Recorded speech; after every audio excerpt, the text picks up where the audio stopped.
equals your Acer Aspire E17 just won't start? We are Kelatos IT, experts in tech repairs.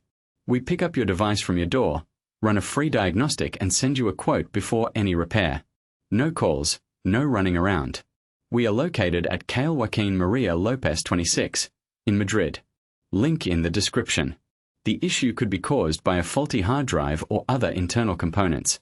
Replacing the hard drive can often resolve the problem, allowing your device to boot up properly again.